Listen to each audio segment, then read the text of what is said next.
Masih berdiskusi bersama dengan para narasumber. Bung Andre, dengan hadirnya Mas Ahaye dalam kabinet, apakah ada rencana atau ancang-ancang PDIP akan keluar dari kabinet nih? Bung Tifal, tadi yang menyambung apa yang disampaikan oleh Bung Andi tadi, sebenarnya reshuffle ini dengan masuknya Pak Ahaye yang perlu tuh Pak Jokowi, bukan Demokrat, bukan Mas Ahaye. Jadi karena memang tidak berpikir, jadi berpikirnya bahwa kalaupun berkoalisi itu koalisi Indonesia Maju. Jadi memang yang perlu tuh Pak Jokowi, bukan Demokrat gitu. Tapi ya kebetulan ada kosong ya diisi gitu. Jadi ya itulah situasi yang ada. Kalau kita lihat real politiknya kan seperti itu gitu. Tapi kalau kemudian sikap PDIP kemudian gimana? Tidak ada hubungannya juga dengan PDI Perjuangan. Memang tidak terusik sama sekali. Masa iya sih kalau udah ada pihak yang tidak berjuang awal-awal waktu mengusung nama Jokowi Ma'ruf, terus tiba-tiba di akhir masuk begitu, nggak berasa terusik tuh, Bang? Nggak ada hubungan dengan PDI Perjuangan kan. Itu tadi yang seperti yang Bung Andi sampaikan tadi gitu.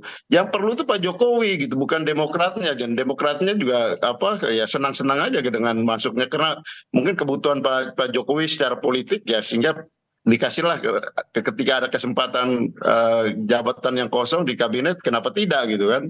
Jadi kalau di mata Anda perlunya apa di mata Jokowi, untungnya gimana menurut Anda, Bang Andre? Kenapa? Untungnya apa menurut Anda, Bang Andre, dengan hadirnya Jokowi, hadirnya Demokrat ini bagi Jokowi menurut Anda? Saya kira kalau kita lihat tadi dari apa yang disampaikan oleh Bung Andi tadi kan, bahwa yang untung itu Pak Jokowi. Dengan demikian kan ya secara politis seperti yang juga disampaikan oleh Mas Burhan tadi gitu. Mungkin Pak Jokowi agak kurang percaya diri dengan situasi sekarang gitu, sehingga perlu ada tambahan kekuatan. Oke, Mas Burhan, dipandang oleh Bung Andre nampaknya Pak Jokowi kurang percaya diri. Anda merasa demikian juga?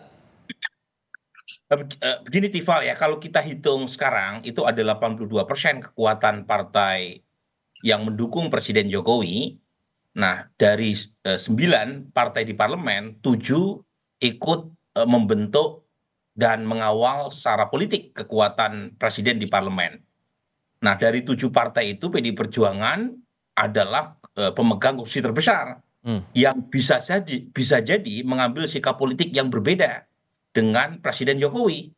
Dan kalau misalnya itu diikuti oleh partai-partai lain yang mendukung paslon 01 dan 03, seperti Nasdem, PKB, dan P3, maka kekuatan politik Presiden Jokowi yang ada di parlemen itu menjadi di bawah 50%. Hitung-hitungnya sesederhana itu. Ya. Nah, karenanya Presiden Jokowi mengambil langkah gesit dengan menarik Partai Demokrat masuk dalam skenario baru koalisi pendukung pemerintah, plus mengajak makan malam Surya Paloh. Dugaan saya sebentar lagi Muhaimin Iskandar juga diajak makan malam tuh. Itu dalam rangka rekalkulasi politik pasca Pilpres. Yang memang harus diantisipasi kalau misalnya hak angket kecurangan pemilu 2024 bergulir dan PDI Perjuangan mampu menarik partai lain pendukung 01 atau 03, itu juga akan membahayakan stabilitas politik pemerintahan Jokowi di 8 bulan sisa masa pemerintahannya. Kira-kira begitu. Nah, menurut saya masuknya Partai Demokrat itu justru menunjukkan hubungan PDI Perjuangan dengan Presiden Jokowi yang tidak baik-baik saja. Karena kita tahu antara Partai Demokrat dengan PDI Perjuangan punya sejarah masa lalu yang tidak harmonis juga. Jadi menurut saya ini malah menunjukkan betapa sinyalemen berkaitan dengan hubungan kedua tokoh, Ibu Mega dengan Presiden Jokowi yang panas dingin sejak Pilpres itu kembali memanas, terutama termasuk masalah tidak semua menteri dari PDIP yang tidak semuanya hadir dalam pelantikan waktu itu. Oh, saya tidak tahu ya, jangan-jangan memang tidak ada undangan. Kan bukan hanya Menteri PDI Perjuangan yang tidak hadir, Pak Muldoko juga tidak hadir. Oke, kalau gitu Bung Andi, saat akhirnya Ahaye diajak masuk ke dalam kabinet itu deal-dealannya gimana sih sebetulnya? Nggak ada deal-dealan ya khusus, karena kan Mas Ahaye juga tidak tahu, dipanggil ke istana, kemudian Selasa pagi ketemu, berikan tawaran, sehingga kemudian dan katanya mau dilantik besok, tapi Mas Ahaye minta ketemu dulu dengan Pak Prabowo, dan Pak Prabowo justru mendorong untuk masuk, sehingga itulah yang terjadi. Yang penting bagi kita karena memang pemilu sudah selesai, sehingga saatnya anak-anak bangsa bersatu untuk membangun bangsa ini. Kebetulan kemudian Presiden mengajak Mas AHY Demokrat masuk dalam kabinet, ya kita terima. Dan alhamdulillah dengan begitu kita sekarang bisa satu kabinet dengan PDIP. Bakal ada Itu juga komunikasi menarik juga nggak kan? dengan PDIP? Bagi kami, ketika kami masuk dalam pemerintahan, kami profesional. Tentu saya siap bekerja sama dengan semua anggota kabinet, pembantu presiden lainnya. Ya toh? Walaupun saya juga ingin melihat nanti wajahnya Pak Muldoko masuk dalam kabinet sama-sama dengan AHY di situ. Saya melihat wajahnya, dia melihat bagaimana orang yang mau dia dongkel, mau dia begal partainya, tiba-tiba satu kabinet dengan dia. Kita lihat mana yang senyumnya tulus. Dan itu mengantarkan agar mimpi Pak SBY ini bisa terwujud satu gerbong itu? Ini siapa tahu kan, kalau di PDIP sebenarnya kami nggak ada masalah. Mas Ganjar itu kami juga dukung sama-sama jadi gubernur di Jawa Tengah. Intinya bahwa ketika kami masuk dalam kabinet, kami siap untuk mengawal pemerintahan Presiden Jokowi sampai akhir masa jabatannya. Dan bekerja sama dengan semua komponen yang ada di kabinet, termasuk dengan teman-teman di PD Perjuangan dan sebagainya dan yang lain-lain. Oke, kalau gitu Mas Burhan, tadi sempat saya gantung pertanyaannya itu.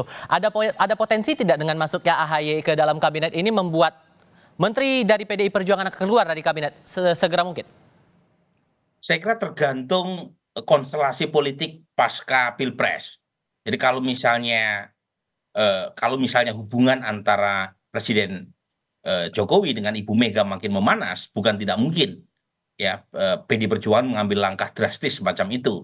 Termasuk juga tergantung apakah hak angket yang digagas oleh sebagian anggota PDI Perjuangan, termasuk juga disampaikan oleh Mas Ganjar, itu mendapatkan sambutan dari partai-partai di parlemen. Kalau misalnya sambutannya itu dingin, itu mungkin PDI Perjuangan akan tetap bertahan di kabinet. Tetapi kalau sambutannya itu antusias, termasuk mendapatkan dukungan dari partai-partai pendukung paslon 01, bisa jadi terjadi hubungan yang lebih memanas antara PDI Perjuangan dengan Presiden Jokowi. Tetapi kalau ternyata tidak terjadi, ya kemungkinan hubungannya akan mendingin, minimal sampai sampai pemerintahan Presiden Jokowi habis. Oke.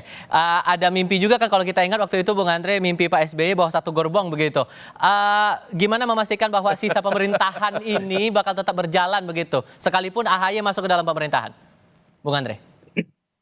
Kalau pemerintahan berjalan kan ya ada presiden, ada menteri-menteri, ya itu berjalan pemerintahan gitu, bukan karena ada mimpi dari Pak SBY. Pak SBY ya punya.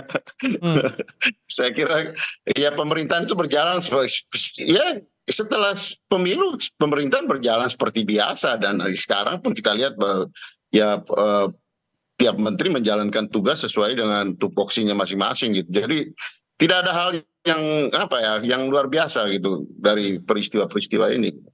Oke, tanggapan dikit nih, Mas Kan bagus itu mimpi itu. Boleh dikata sebagian sudah seperti terjadi kan, sama-sama naik kereta api, tapi kemudian berhenti di Solo, Pak Jokowi berhenti di Solo, Ibu Megawati lanjut ke Blitar, karena ke Pacitan tidak ada kereta api, ya barangkali mampir di Solo lalu kemudian baru belakangan ke Pacitan. Tapi intinya bahwa kan ini sesuatu yang mimpi yang bagus, dan kalau itu jadi kenyataan semua anak bangsa bisa bekerja sama satu dengan lain, kan pemilu sudah selesai.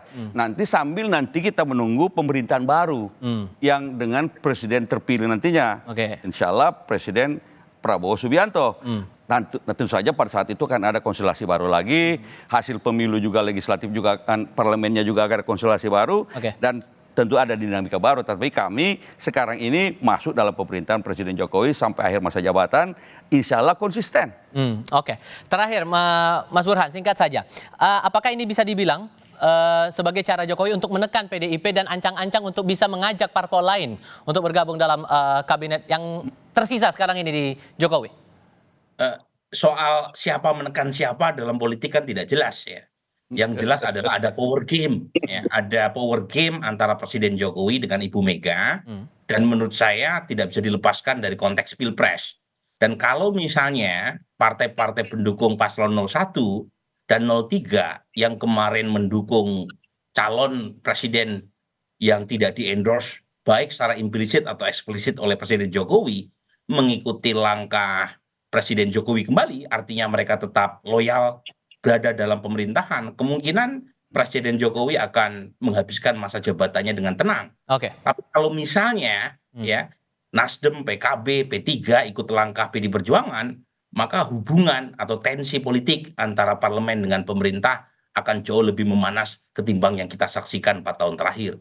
Jadi sangat tergantung oleh konstelasi yang berkembang, terutama penyikapan pasca Pilpres. Oke, baik. Mas Andi Malarangeng, terima kasih. Bung Andreas, terima kasih. Mas Burhan juga terima kasih sudah hadir dalam diskusi kali ini. Selamat sore semuanya.